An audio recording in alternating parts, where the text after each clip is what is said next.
Assalamu alaikum wa rahmatullah wa barakatuh, estimados amigos y amigas. Fueron muchas las mujeres que influyeron en la vida del profeta Muhammad sallallahu alaihi wasallam. Desde su esposa Khadija hasta su esposa Aisha, cada una de ellas aportando al profeta Muhammad sallallahu alaihi wasallam el fondo humano y sentimental que necesitaba como persona para poder llevar a cabo el gran encargo que tenía por parte de Allah de transmitir el Islam a todo el mundo.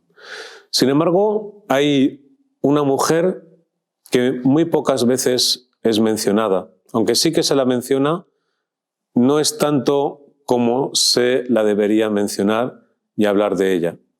Me refiero a la sirviente Baraka Ayman.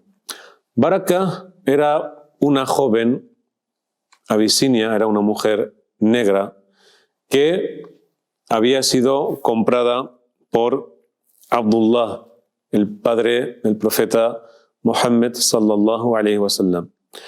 Y desde muy temprano Baraka se ocupó del profeta Muhammad. Después, la historia nos cuenta que tras haber contraído matrimonio Abdullah con Amina, Abdullah en unos pocos días tuvo que salir de viaje a Siria para una caravana comercial. Y Amina, que era la madre del profeta, la paz sea con él, se sintió muy triste porque eran unos recién casados, estaban disfrutando de esos primeros días de matrimonio y se sintió muy triste cuando su marido, Abdullah, tuvo que dejar Mecca para irse a Siria, pues por motivos de trabajo. Y Baraka, que ya estaba como sirvienta en la casa de Amina, vio que su ama, por así decir, pues estaba triste, se encontraba mal. Incluso un día Amina vino a Baraka y le dijo: he visto algo muy extraño. He visto en sueños cómo unas luces salían de mi abdomen, de mi interior, e iluminaban todos los valles de Mecca. Entonces Baraka le preguntó: ¿sientes que estás embarazada? Y ella respondió: sí, pero no siento las molestias que suelen tener las mujeres cuando se encuentran en este estado. Eso ya era una premonición, porque además había venido lo más seguro por parte de Allah, para enseñar a esta mujer, para enseñar a Amina, que lo que portaba en su seno era un ser muy especial.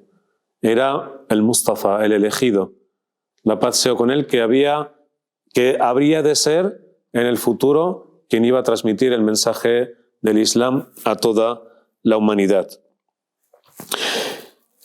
Pasado un tiempo, la caravana que había ido a Siria ya estaba de vuelta en Mecca.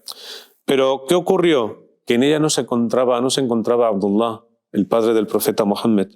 Entonces, ¿qué pasó? Que Baraka fue a Amina, que se encontraba en casa de Abdul Muttalib, y para desgracia de Abdullah supo que había muerto en Yathrib, el antiguo nombre que recibía la ciudad de Medina.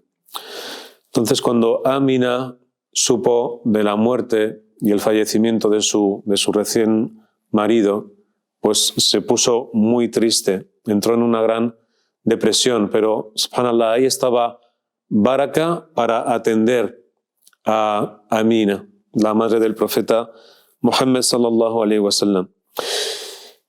Y Baraka estuvo con ella día y noche, no se separó de ella hasta que dio a luz. Pasado unos años, pasado un tiempo, Amina quiso viajar a Yathrib para visitar la tumba de su marido. Y se fueron Amina, Baraka y el pequeño Mohammed, sallallahu alaihi wasallam, que fue en compañía de ellas. En el camino de regreso, Amina enfermó y sufrió fiebres muy altas, tal y como nos cuentan los libros de Sira. Y entonces Amina sintió que sus días se estaban por acabar y llamó a Baraka y le dijo: Baraka, siento que voy a morir. Por eso, dijo, Mohammed perdió, mi hijo perdió a su padre cuando estaba en mi vientre y ahora está a punto de perder a su madre siendo él un pequeño.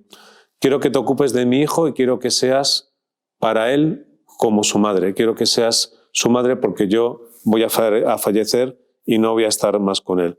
Y fue así, mientras el profeta Mohammed estuvo con Abdel Muttalib y luego con su tío Abu Talib, Baraka siempre estuvo al lado del profeta Mohammed, sallallahu alaihi wasallam, para cuidar de él y para ocuparse de él. Luego Baraka se casó con una persona de Medina, del Hazraj, llamada Ubay ibn Zayd, y se fue a vivir a Medina. Pero ese matrimonio no prosperó y retornó Baraka a estar junto al profeta Mohammed, sallallahu alaihi wasallam. Y Baraka, siendo una mujer que era una sirviente y que en aquellos tiempos no se le daba pues, el papel que tenía que tener la mujer, aún así ella participó como musulmana incluso en batallas. No batalló, pero estuvo dando de beber a los sedientos en las batallas y atendiendo a los que habían caído heridos en las batallas. Y su papel fue muy destacado, pero quisiera recalcar o quisiera mencionar un hecho que se dio cuando ya el profeta sallallahu alaihi wasallam murió. Cuando el profeta falleció, algunas personas iban a visitar de vez en cuando a Baraka porque había sido como su madre para el profeta Mohammed. Y siempre que la visitaban, la encontraban llorando. Y aquellas personas, cuando la encontraban llorando, pensaban que ella sentía lástima y lloraba porque había perdido casi a quien había sido su hijo, a Mohammed ibn Abdillah, porque siempre había estado a su lado y se había ocupado de él. Y esa gente que visitaba a Baraka pensaba eso, que sentía lástima, que estaba muy triste por la pérdida, entre comillas, de su hijo, ¿no?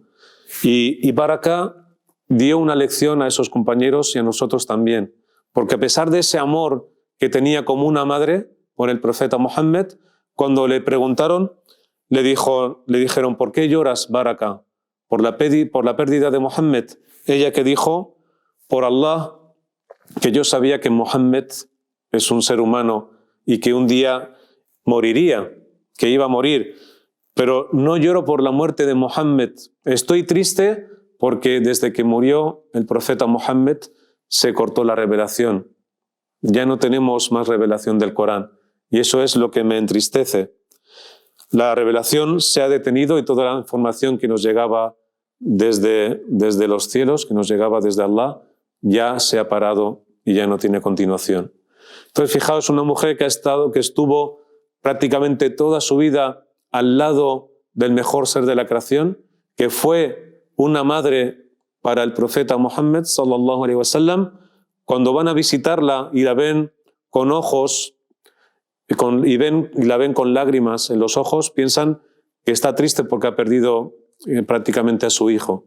Pero no, ella lloraba como creyente, lloraba como musulmana, porque sabía que la revelación del Corán, con la muerte del profeta, se había completado su profetismo y ya no iba a haber más revelación, porque tenía ese amor por la palabra de Allah. Ya sabía que el Corán había sido revelado, pero sabía que ya esa conexión que el profeta tenía directo con Allah Azza wa Jal ya se había cortado. Y por eso tenía esas lágrimas cuando la veían en los ojos. Y por eso tenemos que aprender nosotros de esta historia el amor que tenían los sahaba, que tenían los compañeros por la palabra de Allah, por el Corán, por esa conexión que tenían a través del profeta con su Señor, y cómo le ocurrió a Baraka, que no lloraba porque había perdido casi a su hijo, sino porque lloraba porque esa conexión ya se había roto, ya se había parado. Y por eso le pedimos a Allah que insufle en nuestros corazones y arraigue en nuestros espíritus ese amor por la conexión espiritual, y que siempre estemos en conexión con nuestro Señor y que nos esmeremos y trabajemos siempre para fortalecer nuestra relación con Él. Barakallahu fikum, wassalamu alaikum wa rahmatullah.